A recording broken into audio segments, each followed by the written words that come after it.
Isang mapagpalang mga araw mga kateknisyan, mga ka-DIY, mga kamaster. Meron po tayo ditong repair na LED TV. Ito po ay Debant. So kakabukas lang natin ito. So pagbukas ko kanina, ang dami ditong mga subay, yung mga ganito sana yun kanina. So mapansin natin ito ay talagang putok dito. Yan, ang power supply putok talaga. So malamang sira ang regulator nito. Tapos yung secondary ay merong dalawang kapasitor na lobo na. Ayun, buntis na. Dalawang piraso. Okay, sige. I-troubleshoot natin ito. Okay, sige, samahan nyo po ito. Tinanggal na natin ang mainboard tsaka power supply kasi 3-in-1 naman ito. So ito na nga, tinanggal ko yung cover sa ilalim. Ay ang daming patay na dito, insekto. So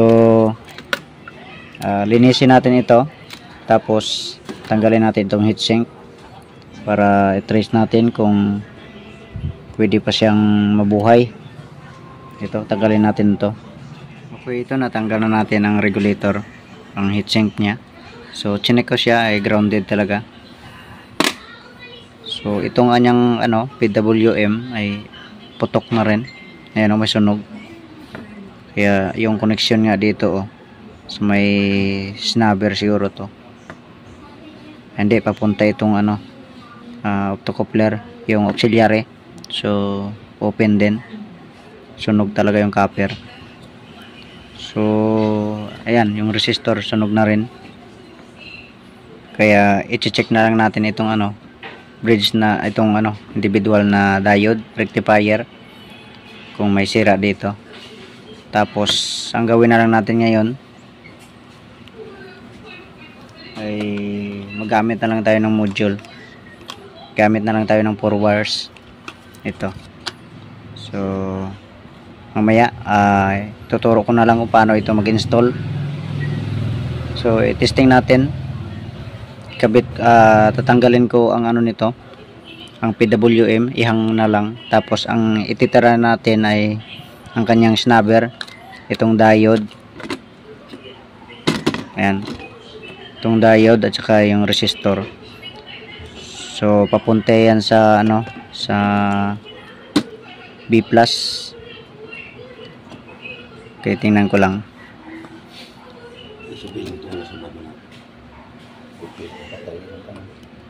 Ayan, papunta nga siya sa sa source ng source ng MOSFET.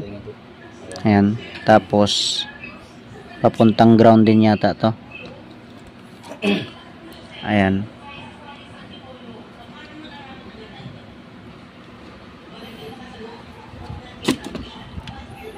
So ito lang ang ititira natin, ang snubber at saka yung diode dito, dapat okay to dito. Tapos yung connection mula dito hanggang dito, ang to diode ay dapat okay ang connection. So itong fuse na to malamang putok ito. Ayan.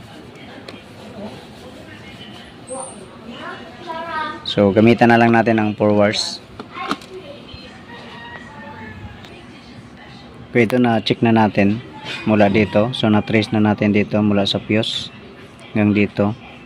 Tapos itong diode na to na 4 na piraso, check na rin natin. So okay naman dito. So dito lang may problema na connection. So nilagyan natin ng connection kanina dito sa ilalim. So ngayon i-testing natin bago natin kabit ang 4 wires. Testing natin ang supply kung abot siya dito sa filter capacitor. Okay, sige, saksak natin.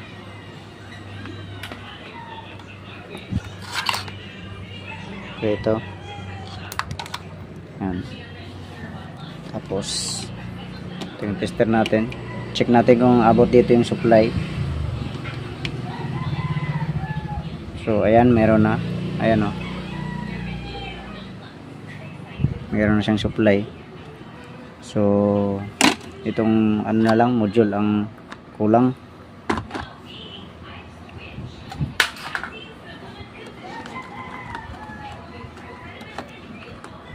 So sa ibang mga video ko ay naturo ko na rin kung paano magkabit nito. So 4 lang naman ang wire ito.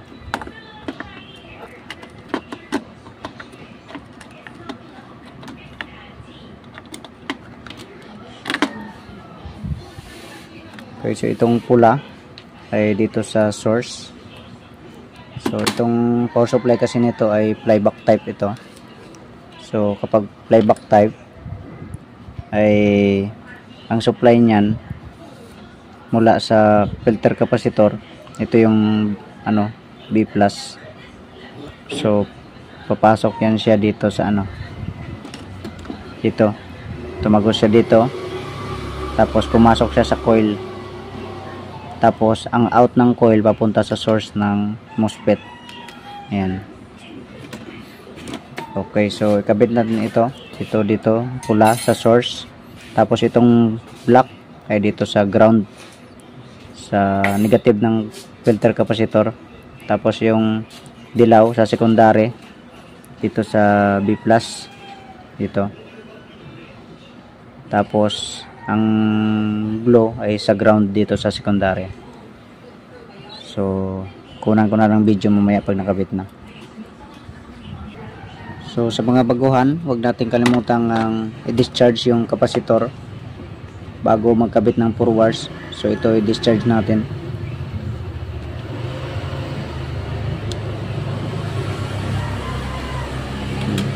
So yung ginamit kong pang discharge ay itong ano lang,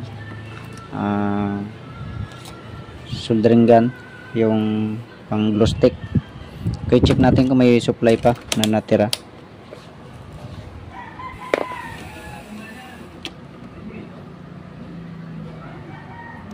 So konti na lang, nasa 6 volts na lang. So bumababa na rin man siya. So pwede na yan. Okay, ito nakabit na natin ang 4 wires.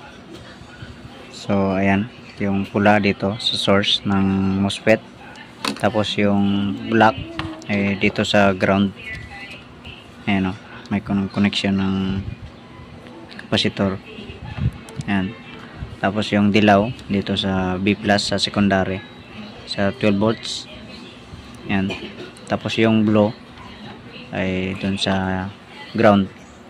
Ayan. So yung negative ng capacitor, ito na capacitor. So ito napalitan na natin yung lumubo kanina at saka ito. So sa pag ano nito, pag set up ng voltahe, so dapat alam mo kung ilang voltage ang kailangan dito.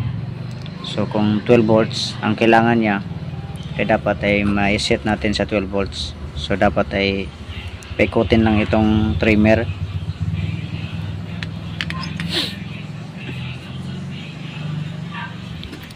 Ito, paikutin lang ito.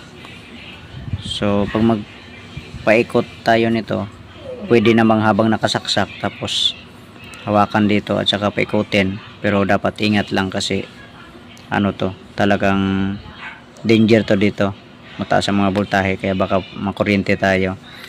Pero pwede rin naman na dahan-dahan mo lang na iangat, tapos i-monitor yung ano, dahan-dahan lang na iangat. Halimbawa, naiangat natin ngayon, tapos saksak natin, tapos sukatin, kung kulang pa, so bunutin na naman at saka itaas uli. So ganun lang ang ano nito, pwedeng nakasaksak o pwedeng hindi nakasaksak pag magpaikot dito. Okay, sige, ano natin to, i-set up ko na, i-saksak natin.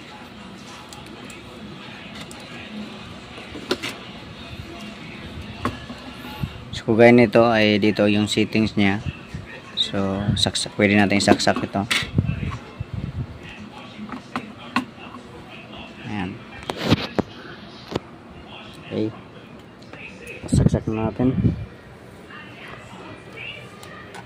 Ayan.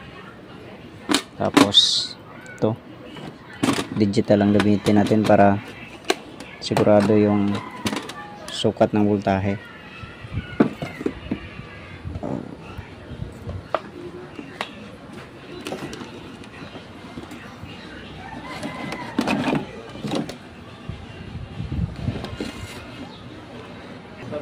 Okay, dito tayo magsukat sa secondary. Ayan. Tapos dito sa ground. Ayan. So, nasa 9 volts pa lang. Ayan. So, bunutin muna natin.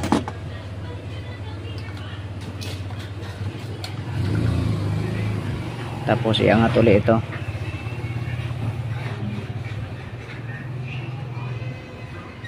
Estimate mo lang.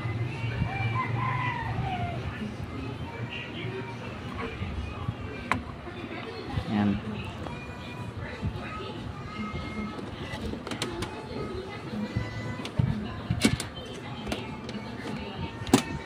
Okay, saksak.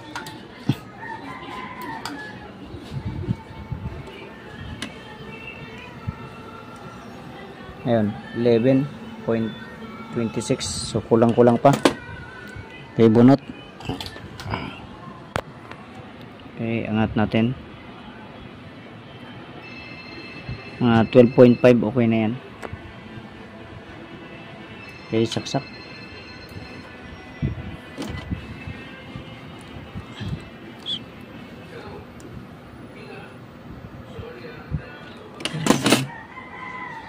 Saksak ko.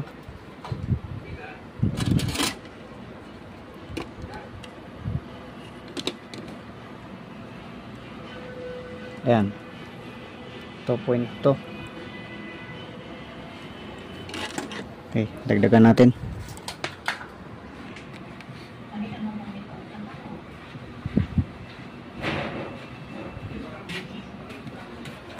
Okay, saksak ulit.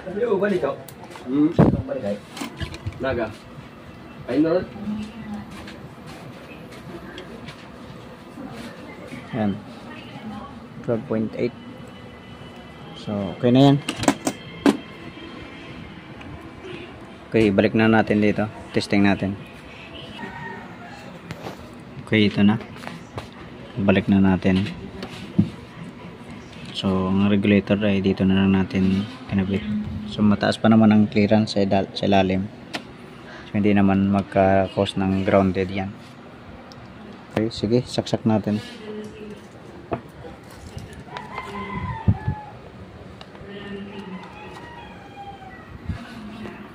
Yan, power na. Kaya nag-on siya. Oh, may ilaw na yung backlight. Ayun. Ayan. Okay na siya.